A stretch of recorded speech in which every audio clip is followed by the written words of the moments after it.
Hello everybody and welcome to the third episode in the series all about guitar. My name is Riff7 and this is a podcast on many areas of guitaring that just might take your playing to the next level. This episode takes a look at the connections of amplifiers and effects boxes.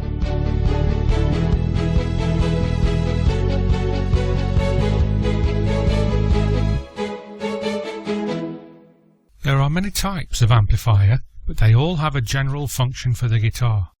They function to receive a low signal from a guitar and boost it up using transistor circuits or traditional valve circuits. The final signal is sent to built-in or separate speakers.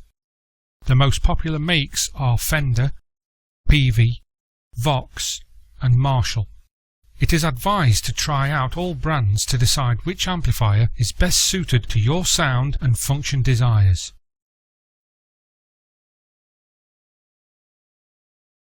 The input of an amplifier usually has one or two sockets, and many amplifiers have two circuits, one for clean sound and the other to add built-in overdrive or distortion. Some amplifiers have an equalizer section to give tone control to the output sound.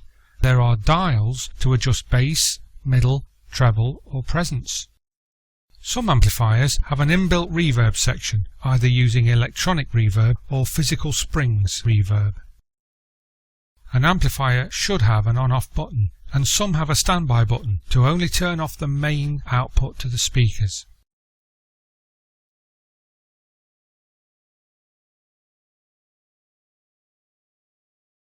The main power is usually plugged in at the back of the amplifier using a kettle-type connection. Some amplifiers have send and return sockets that allow the amplifier to include most kind of effects into the sound before it is output to the speakers. Amplifiers often have a socket on the back to connect a foot pedal. The foot pedal can switch between the clean and overdrive circuits or do other amplifier actions using your foot while playing the guitar. Amplifiers with built-in speakers usually have 1, 2 or 4 speakers. Typically, the more speakers, the more bass sound is involved with the output. Many amplifiers with speakers also have output sockets to plug in separate speakers along with or instead of the built-in speakers. Usually, the more speakers, the less distortion at high volume. Amplifiers without speakers have to be plugged into separate speakers, but the ohms, or the electrical resistance, of each speaker must be the same as specified on the back of the amplifier.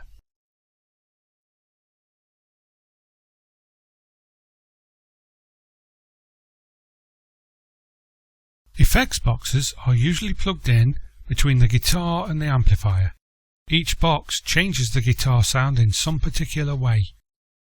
The most common effects boxes are distortion, chorus, flanger, equalizer, noise gate, reverb and delay. A future podcast will look at many guitar effects and what they sound like. For the past 2 decades, the approach has changed to using an effects unit that usually contains all these guitar effects and many more, that can be combined in many variable ways.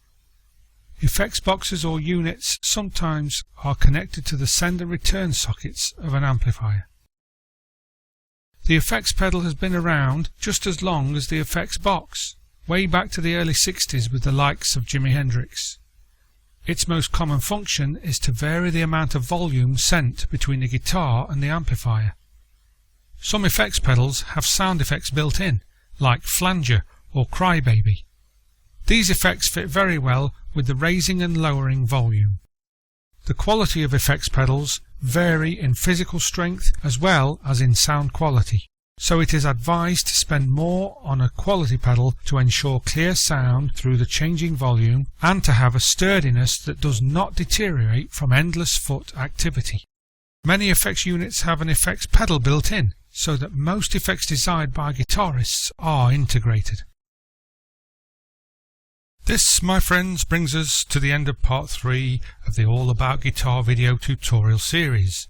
Tune into part 4 of this tutorial, where we will be looking at playing open chords and a playing technique I call the Oasis style.